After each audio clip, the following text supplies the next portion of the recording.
Assalamualaikum warahmatullahi wabarakatuh. Perkenalkan, kami dari kelompok 2 yang beranggotakan Afiatul Urida, Atik Masruroh, Ahmad Rifkinanda, Bunga Wana Citra, Rajiswardi, Setiawati, Firna Eliana, dan Wulan Damayanti. Pertama-tama, apa sih pengertian surat itu sendiri? Nah, surat adalah sarana komunikasi untuk menyampaikan informasi tertulis oleh suatu pihak kepada pihak lain dengan tujuan memberikan maksud kepada si pengirim.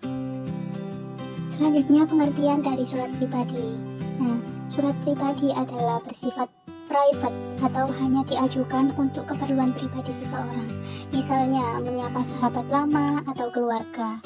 Kalau surat dinas bersifat resmi yang biasanya dibuat oleh sebuah instansi yang ditujukan ke instansi yang lainnya dengan tujuan tertentu, misalnya surat perizinan dan surat undangan. Nah, selanjutnya apa saja sih unsur-unsur yang terdapat dalam surat pribadi dan surat dinas itu?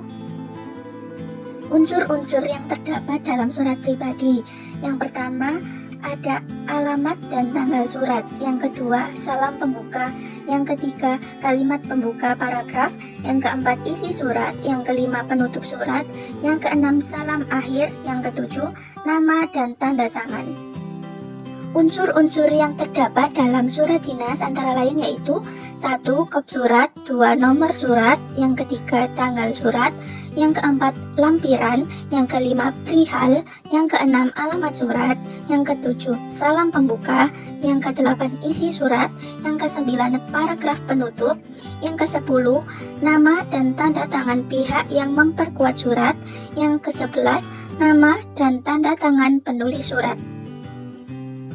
Selanjutnya ada kebahasaan dalam surat pribadi dan surat dinas. Bahasa yang digunakan pada surat merupakan bahasa yang baku dan apa adanya. Surat dinas tidak memerlukan bahasa kiasan atau berbunga-bunga. Yang pertama, pilihan kata sapaan bersifat pribadi. Yang kedua, bahasa surat pribadi tidak formal tetapi santun. Yang ketiga, pemilihan ragam bahasa tergantung siapa penerima surat. Yang terakhir, menggunakan sapaan atau seperti orang bercakap. Nah, bagaimana sih caranya menulis surat pribadi dan surat dinas itu? Cara menyusun surat pribadi: yang pertama, menyusun kerangka isi surat. Yang kedua, mengembangkan kerangka isi menjadi sebuah surat. Yang ketiga, menggunakan ragam bahasa akrab. Dan yang keempat, menggunakan ejaan tanda baca yang tepat. Cara menulis surat dinas. Yang pertama, menentukan kepala surat sesuai dengan instansi, lembaga, atau organisasi. Yang kedua, mencantumkan tanggal pembuatan surat, nomor surat, perihal, dan alamat tujuan. Yang ketiga, menulis isi surat secara jelas, singkat, lengkap, dan sopan. Yang keempat, mencantumkan identitas lengkap pengirim surat pada bagian akhir. Yang kelima, menggunakan ragam bahasa baku. Dan yang terakhir, menggunakan ejaan dan tanda baca yang tepat. Ciri-ciri surat pribadi. Yang pertama, surat pribadi adalah bentuk komunikasi, interaksi antara orang pertama, pengirim, dan orang kedua, penerima. Yang kedua, surat pribadi berisi unsur tanggal surat, alamat surat, pembukaan surat, pendahuluan, isi, dan penutup surat, serta nama pengirim surat atau juga tanda tangan. Yang ketiga, isi surat pribadi berkaitan dengan masalah pribadi, menanyakan kabar, keperluan pribadi, dan tujuan komunikasi pribadi yang lain.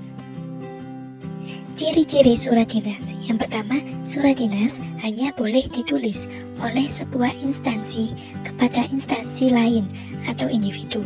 Seseorang atas nama individu tidak diperbolehkan menulis surat dinas. Oleh sebab itulah, pada surat dinas ada kepala surat dan nomor surat. Yang kedua, isi surat dinas berkaitan dengan topik kedinasan, misalnya undangan rapat, permohonan maaf, suatu instansi kepada orang, instansi atau perusahaan, lamaran pekerjaan, surat permintaan izin tidak masuk, izin menggunakan tempat, dan sebagainya.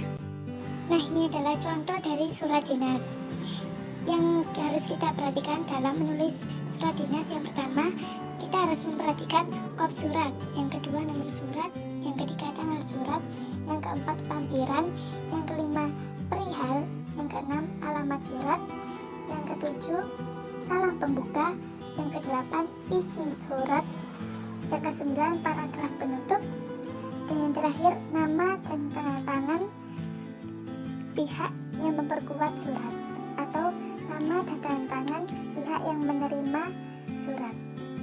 Nah, teman-teman, ini adalah contoh dari surat pribadi yang harus kita perhatikan dalam menulis surat pribadi. Yang pertama, tempat dan tanggal penulisan surat. Yang kedua, tujuan surat. Yang ketiga, salam pembuka. Yang keempat, isi surat. Yang kelima, salam penutup. Dan yang keenam, identitas pengirim surat.